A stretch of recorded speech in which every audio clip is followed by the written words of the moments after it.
Yan, good morning. So for today, ang topic natin ay yung branches of accounting. So if in case na someday, sa college na nag-take kayo ng BS Accountancy or any course na may related sa accounting at nakagraduate kayo, or if in case ng iba sa inyo mag-take ng board exam, CPA. So ito yung mga types ng work or ito yung mga branches ng accounting na pwede nyong i-master or pwede nyong piliin na pag nag-work kayo. Kasi sa accounting, maraming types ng work eh. Meron sa public, meron sa government, meron teacher, tapos meron sa corporate. So kung ano yung gusto nyo doon, ayun yung puntahan nyo kasi dapat meron kayong at least isang field na master. Hindi pwedeng dapat lahat alam mo. Dapat at least isa lang doon na kukunin mo. Kasi syempre, doon ka magpo-focus, doon mo i-input lahat ng effort mo. Unlike na pag lahat papasukan mo, syempre maguguluhan ka kasi iba-iba yun ng mga ginagawa. So ngayon, eto, habang senior high pa lang kayo, at least malaman nyo na kung ano yung work na gusto nyo. So yun, for branches of accounting. So ang learning objectives natin, be able to differentiate the different branches of accounting and be able to explain the types of services rendered on the different branches. So sino kaya yung nagawa ng financial report? Pwedeng accountant, actually pwede rin ng mga management. So pag dumating na kayo sa siguro third year college nyo, matatakal nyo na hindi naman talaga totally accountant ang nagawa ng financial report. Pero normally talaga accountant. Pero nasa management department yan eh. So yun. Philippine Institute of Certified Public Accountants or yung PICPA, yun, an association of certified public accountants engaged in various fields of accounting. PICPA classifies these fields or branches of accounting into four main sectors, namely public accounting, private accounting, government accounting, and accounting education. So yan, ito yung mga sector na pwede mong pasukan. Gusto mo ba sa public or sa private? Ito yung nasa corporate. Ayan. Or yung government, kung maaaring gusto mong imbestigahan ng mga politician natin, pwede kang pumasok dito. Kung curious ka kung saan napupunta ang taxes ng mga tao, kung paano ginagastos ng DepEd, yung mga fund, yan. And then, accounting education, if in case na gusto nyo rin naman maging teacher after nyo graduate, ayan, pwede kayong pumasok rin sa education. Or else, pwede nyo rin naman pagsabayan, private accounting and then accounting education, as long as kaya mo. Kasi sa accounting, medyo kakainin nito yung marami mong oras. Pero sanayan na lang siya.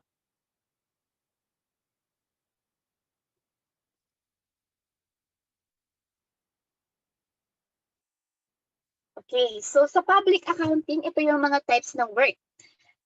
External auditing, yung tax preparation and planning services, and management advisory services. So, pipili ka na lang dyan. Mamaya ipapaliwanag ko kung ano-ano yung mga work na pwede mong kunin sa itong external auditing, tax preparation, and management advisory services. So, ito yung sa public accounting. For example, sa mga bookkeeping services, sa mga maliliit na accounting firm, kung sino man yung sa inyo may business, tapos nagsasubmit kayo ng mga expenses tsaka ng mga receipts nyo.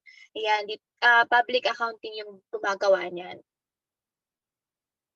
Yan, lalo na yung mga tax preparation. If in case na sa inyo may isang na nag-work, tapos dalawa yung work niya, ayan, pwede kang magpagawa or magpa-compute ng tax mo sa public accounting. And then ito naman sa private accounting. Dito papasok ng financial accounting, cost accounting, yung budgeting, accounting information system, tax accounting, internal auditing. So ngayon, isa sa mga medyo nag-i-in-demand ngayon yung accounting information system kasi nowadays, syempre nag-boost na yung yung technology. So, dapat medyo techy ka din sa accountant, yung maalam ka sa mga Excel, ganyan. Tapos, normally, yung mga nag-excel dito sa private accounting, maliban sa meron kang CPA, meron ka rin background sa IT.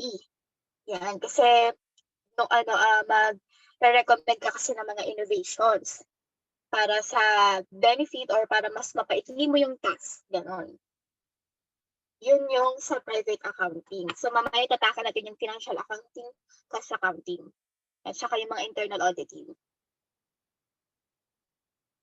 And then sa government accounting is a system used in government offices to record and report financial transactions. So nagpe-prepare din tayo dito ng financial statements. Pero dito, ina-analyze natin kung saan napupunta or kung saan nanggagaling yung resources ng ng mga institution or ng mga katulad ng DepEd, ng mga DSWD, ayan. So sa accounting education, responsible in training future accountants. It engages in teaching accounting, financial management, taxation, and other related business courses.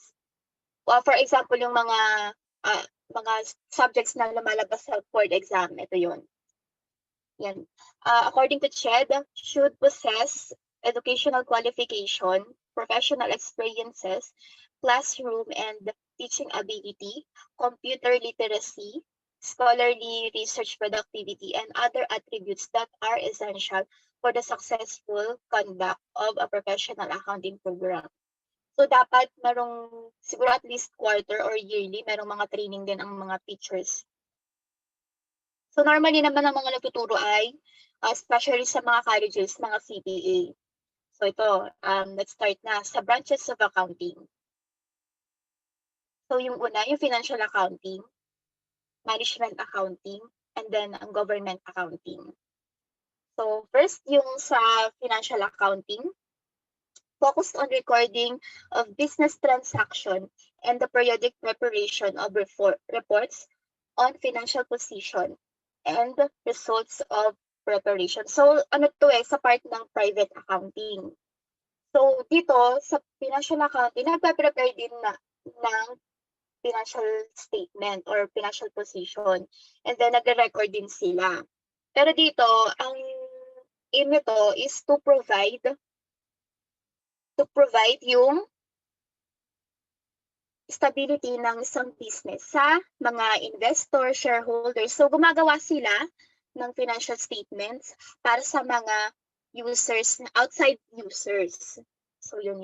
Ang focus nila, gumagawa sila ng financial statements outside the users. Yung reports nila, sinasubmit nila sa mga outside users. For example, yung mga investors. So sa management accounting, incorporates cost accounting data and adapts them for specific decisions which management may be called upon to make management accounting system incorporates all types of financial and non-financial information from wide range of sources. So dito, gumagawa rin sila ng financial statements and nag-analyze sila ng financial statements for the sake lang na for internal users naman. For example, para makita ni CEO kung ano yung kalagayan ng company, para makita ng mga shareholders natin na kung okay pa ba ang company, ganyan kung ano na kung nasa posisyon na ba tayo, kung tumaas nga ba ang sales, ganyan, kung makakuha ba sila ng dividend for the year. Ayun yung work ni management accounting. So, ang pinagkaiba ni financial accounting saka ni management accounting, si financial for the external user, while si management accounting for internal users. So the next naman, yung concern with the identification of sources and uses of resources consistent with the with the provisions of city, municipal, provincial, or national law. So dito, gagawa ka rin naman ng financial statements, pero ang mahalaga dito, ina-identify mo, tsaka sine-check mo yung mga receipts and disbursements ng government. For example, yun nga sa DepEd. So, di ba merong fund na nire-release si government for DepEd or another branches ng government. For example, na sa DepEd, kung binili niya ba ito ng kung binili niya ba 'to ng pang-support sa mga modules, ayan, lalo na sa mga public schools, ayan.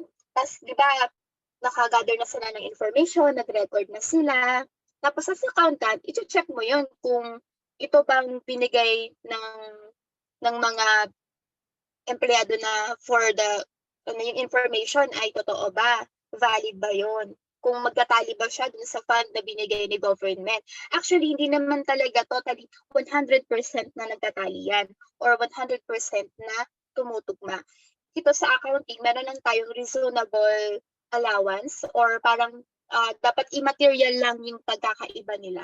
Ganun, immaterial lang yung hindi ganun kalaki yung pagkakaiba niya. So yun, gets ba? So another branches of accounting, ito yung sa auditing, tax accounting, and then yung cost accounting. Yan. So for the auditing,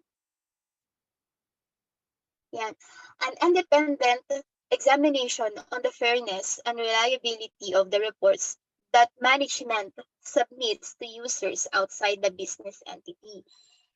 So normally, yung mga graduate ng BSA, tapos nag-take ng board exam at pumapasa sila, yung mga fresh CPA natin, dito talaga sila pumapasok sa auditing.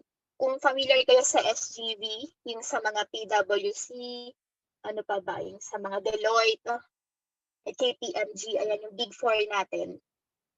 Yung mga CPA natin, yung mga fresh CPA natin, dito nila in-exercise yung mga knowledge at ideas na natutunan nila sa school.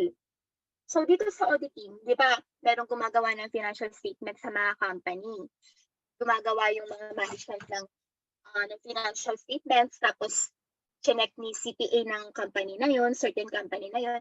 And then, syempre, para malaman natin kung tama ba yung statement na binabasa natin for the sake lang din ng investors, ipapacheck natin ito sa mga auditor. Kaya dapat itong auditor na to, independent yan na sinasabi. Independent, meaning dapat third party siya. Hindi dapat pwedeng kung sino yung CPA na gumawa ng financial statements, dapat siya rin yung mag-review. Hindi. Dapat merong outside party or third party na mag-review nun para ma-validate niya kung tama ba yung informations na nilalagay niya sa financial statements. So dito, hindi rin sinasabing 100% na accurate or 100% na tama yung financial statements. Dapat meron tayong reasonable na assurance na tinatawag. Dapat reasonable yung mga informations na nilagay mo. Hindi 100% na tama. So as an auditor, ang sinasabi nila pag auditor, naghahanap ka ng mali. Hindi. Ang role talaga ng auditor, lalo na pag nasa higher year na kayo, ang role ng auditor is to assure, to prove na tama yung financial statements na binigay ni company or ni management ng company. So, nag-gets ba sa auditing? Yun siya. So, normally, ang mga accountant, lalo na yung sa mga, yung mga accountant talaga, checker lang naman talaga sila or taga-check ng mga ginagawa ng mga management. Okay, gets ba? So next, tax accounting includes the preparation of tax returns and consideration of the tax consequences of proposed business transactions or alternative courses of actions. So ngayon, sa tax accounting, dito naman papasok yung sa public accounting to, di ba? Dito papasok din yung tax preparation. Okay, ngayon, nag-work ka ngayon sa public accounting. So, pwede ka rin maging auditing doon, pwede ka rin maging auditor, at the same time, nagpe-prepare ka rin ng tax preparation. Tapos, at the same time, pwede ka rin mag-bookkeeping. Ayan yung work sa public accounting. So, ngayon, sa tax accounting, di ba, meron kang kliyente. Magbibigay sila ng resibo, magbibigay sila sa'yo ng sales nila for the month. And at the same time, i-compute mo yon. Ilalagay mo, i-input mo yun sa BIR, ganon. Tapos kinocompute mo yung VAT, yan, yung mga taxes nila. Tapos, ngayon, ang main purpose din ng tax accounting, nagbibigay ka rin kasi ng opinion mo or ng judgment mo kung paano nila napapaliit yung tax nila. So meron tayong two types ng pagpapaliit ng tax. First, yung tax avoidance and then yung tax evasion. Pag sinabing tax avoidance, ito legal yan. Tax avoidance. Kumbaga naghanap ka na lang ng technique kung paano mo mapaliit yung tax mo. Yung tax evasion, ito yung illegal. Kasi meron ka ng pinaliit mo na yung sales mo, which is hindi dapat yun. Dapat dinadeclare mo yung 100% ng sales mo or anything na illegal para mapaliit mo yung tax mo. Okay? Nagets ba? So yung tax avoidance, ito yung legal, at tax evasion, ito yung illegal. Pag ganyan, dapat nire-report na yan sa BIR. So yan, kumikita rin sila sa mga consultations sa mga tax accountant natin. Kumikita yan sa mga consultations. At whenever na nag-prepare din sila ng yung mga forms, BIR forms, yan, ibayad yan. Lalo na pag mga tax seasons, yan, mga April or May, ganun. So sa cost accounting naman, it deals with the collection, allocation, and cost control of the cost of producing specific goods and services. One of the main sub-branches of management accounting. So ngayon, actually, nasa middle yan yung cost accounting ng financial accounting tsaka ng management accounting. So si cost accounting, ang role din yan is to know yung cost or ng price ng per product. So parang kunyari sa production, so ngayon sa production, nagkaroon ka na, nagko-collect ka na ng information about sa raw materials na ginamit, sa labor, tapos meron kasing two types din ng labor. Yung sinasabi na direct, mga overhead, tapos indirect. Ayan, malalaman niyo yan sa pag nag-cost accounting na kayo. Yung mga types ng mga expenses or cost sa cost accounting. So yan, kinocompute mo na yung mga salary, ganyan. Tapos, kinocompute mo rin kung ilan yung mga na-produce. So malalaman mo yung cost per product. Tapos saka mo siya papatungan ng yung tinatawag na markup para ayun na yung magiging price niya sa merkado. Yes, po, i-upload din po. Oo, upload din. Ayun.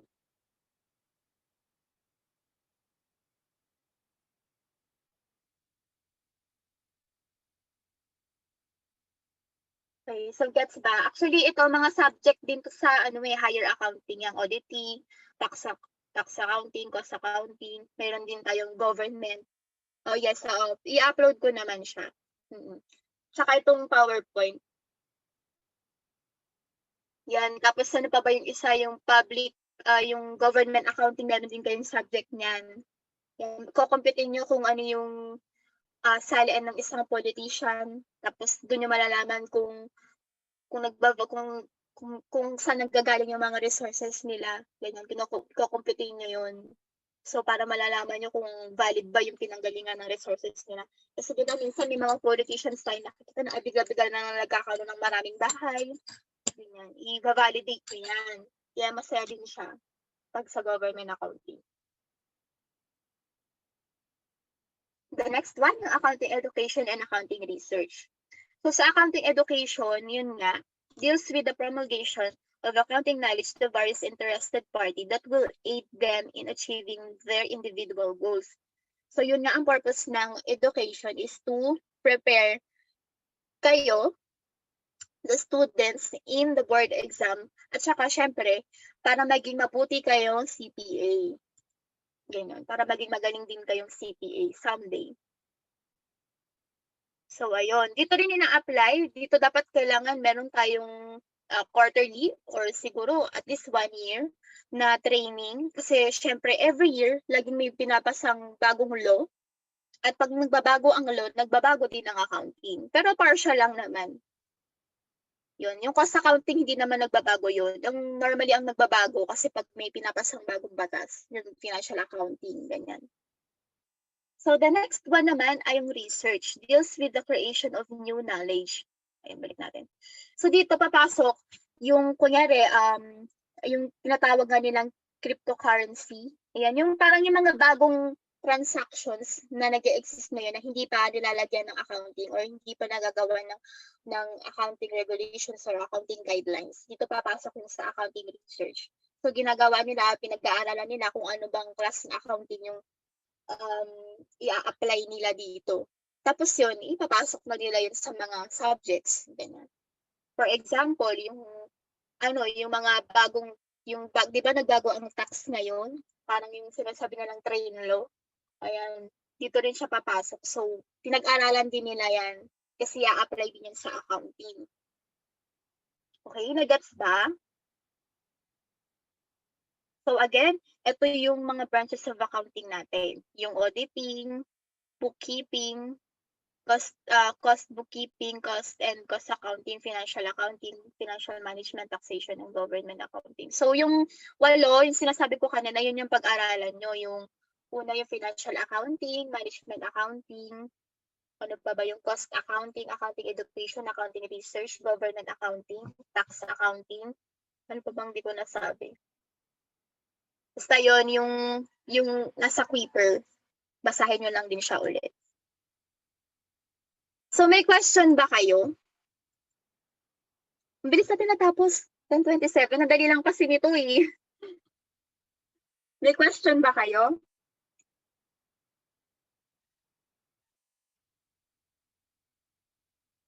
Okay, ngayon, paano po sa banking?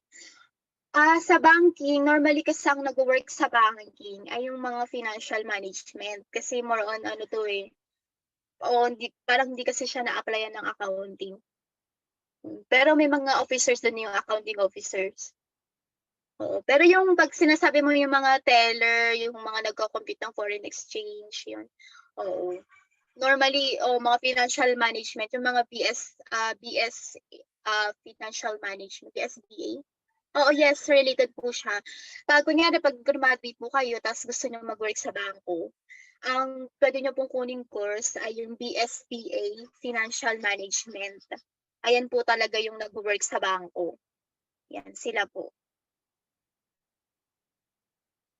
ABM din po sila.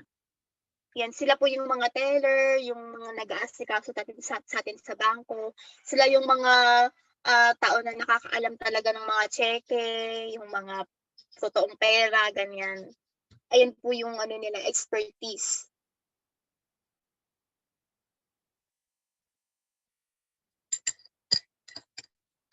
So sa akin, ang work ko naman kasi ay fund accounting. Pero parang related din siya sa financial accounting. Yan. Pero normally nag-check ko lang ako kung tama yung ginawa ng pricing team, yun. Baka sabi niyo maintindihan nyo din siya. Ayun, any question? Aga na tinatapos.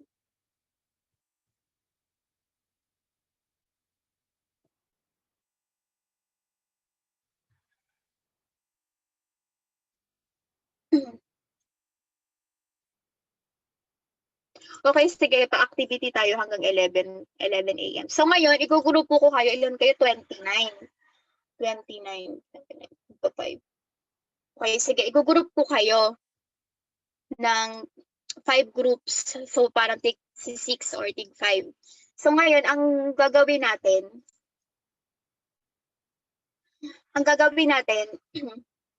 maghahanap kayo ng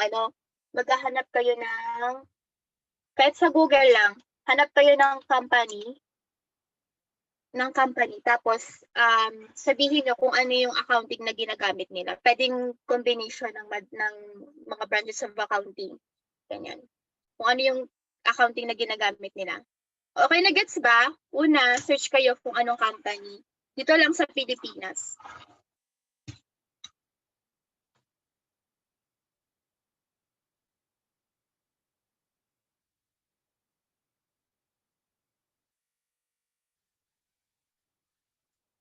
Pwede din, oo. Pero siguro yung mga kilala na lang natin na company. For example, Jollibee, ganyan.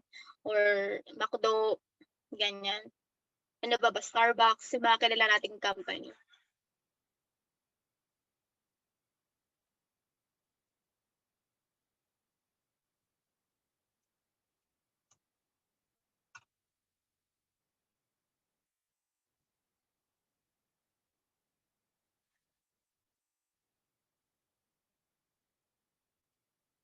Ayan, ta's i-ano lang niyo lang, ipapaliwanag niyo lang kung anong klaseng accounting yung ginagamit nila at bakit gano'n.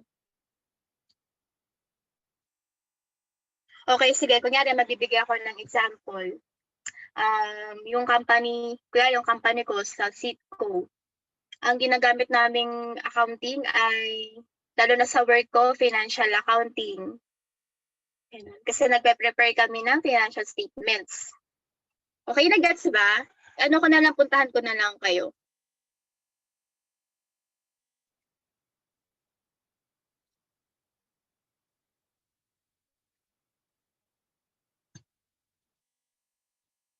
Magbe-breakout room tayo, 20.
Ano bang magandang property? Kuya! Kuya!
Okay. Nakapag-usap ba kayo?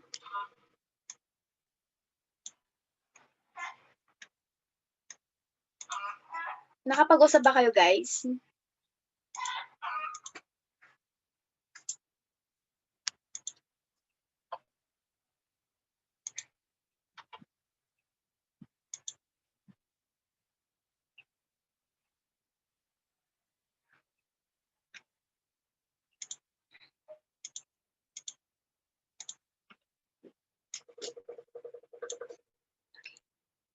Hello, nakapag-usap ba kayo? Nandito na ba kayo lahat?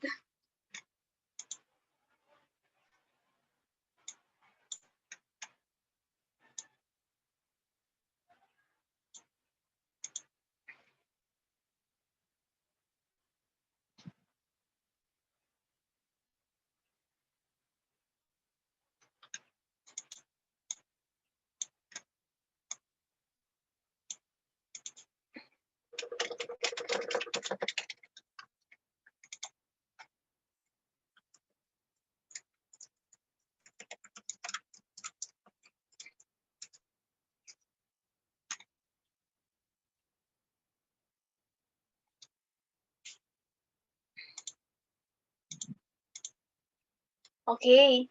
So, ganito, assignment niyo na lang 'yan. So, 'di ba sinend ko sa group chat yung ano natin, yung groupings niyo. So, ngayon feel ko nag-i-struggle yung iba kung anong company yung pipiliin nila. So, ngayon, um, yun nga, gagawin ko na lang siyang assignment niyo. So, ito yung ipaghahandaan niyo next meeting natin, pero maikli lang naman. So, yung una, yung company, at least sana ano, yung malaking company ta's andito sa Pilipinas or basta yung yung parang alam nating lahat para hindi tayo ma ma maghahanap. For example, itong five-star standard college, ayan puwede na 'to kasi gumagamit sila ng accounting education. So, yun puwede niyo ring piliin yun or yun nga yung SGV, ayan, para magkakaiba din tayo ng forte. Tapos yung kunyari San Miguel Corporation, anong accounting ang ginagamit nila, ayan. So, meron tayong ilang groups, 5 groups. Ayan, basta mamaya i-send niyo lang sa'kin kung ano yung napag-usapan yung company and then ayan, kung ano yung mga branches of accounting na yung ginagamit nila. So, dapat, better na i-research niyo kung ano yung i-search niyo sa Google kung ano yung types of services na ino-offer nila para malaman niyo kung ano yung branches of accounting na ginagamit nila, gano'n siya. So una, ah, pili kayo kung anong company sa Pilipinas, yung nagbigay na ako ng suggestion, 'yan puwedeng school, 'yan mas better para magamit yung accounting education. And then pangalawa, i-search niyo kung ano yung types of services yung ino-offer nila para malaman niyo kung ano yung branches of accounting. So, yun. Okay? So, i-dismiss ko din kayo agad para ano lang tayo, 1 hour lang tayo. So, nag-gets ba? Any question regarding sa assignment niyo? Yun, ilista niyo kung sino yung kagrupo niyo, ha. Oo, grupo pa din. Grupo pa din. Pero puwede kayong ano, magsalita. Kunwari yung isa sa background ng company, kung anong company, then yung isa ano, yung isa sa ano yung mga accounting services na ino-offer nila or yung types of services na ino-offer nila, ayan.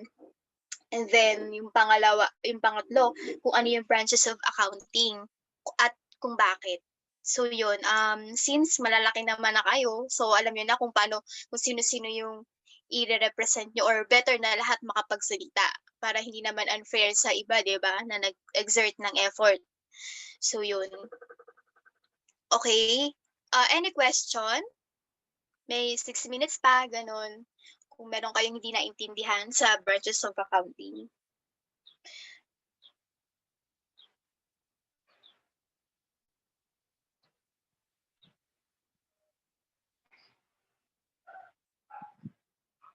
Okay, okay na ba?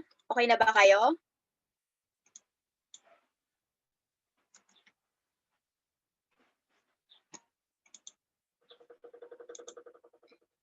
So ano pa rin ha, groupings pa din. Sinend ko na sa GC kung ano yung room, kung ano yung group nyo. Para next meeting, magse-send na lang tayo ng ano, mag-i-start na lang tayo ng discussion. Kasi kada meeting kasi parang siguro 30 minutes lang yung discussion kasi maikli lang yung topic. So yung next na topic natin yung users of information. So maikli lang din yun. Kaya nga natin i-discuss yun ng kahit 2 meeting lang yung mga topic natin for accounting 1. So any question, guys? May mga questions ba kayo para ating mapag-usapan?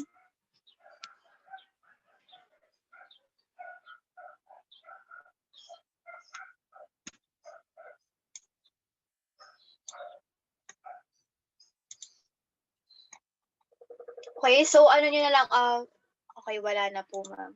Okay, clear ba yung yung branches of accounting? May question ba? May gusto bang i-clarify?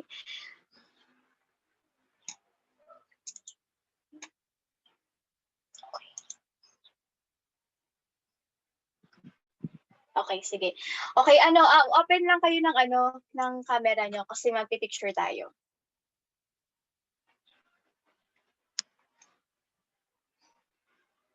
Okay, you can open your cam. Yan.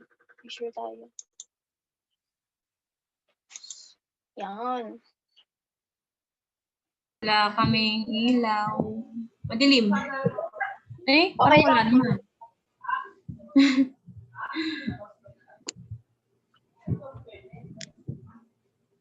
Sure wala kayong question ha? Kasi para ibig sabihin yun, naintindihan nyo lahat ng sinabi ko.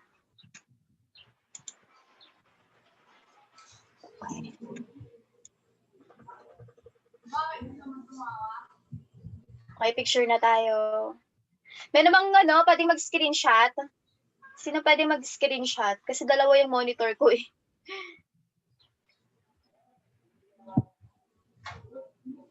Sino pwedeng mag-screenshot? Kasi sisend sa GC.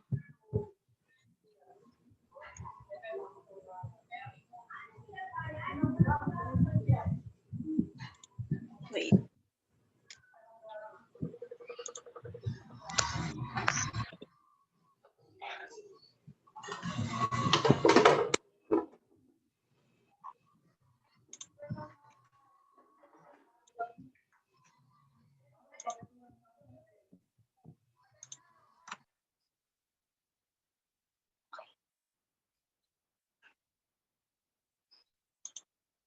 Wait lang ah.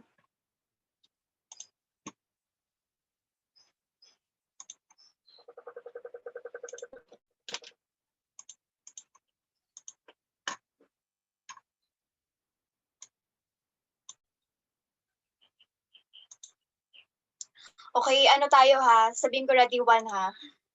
Okay, ready? 1, 2, smile. Yan.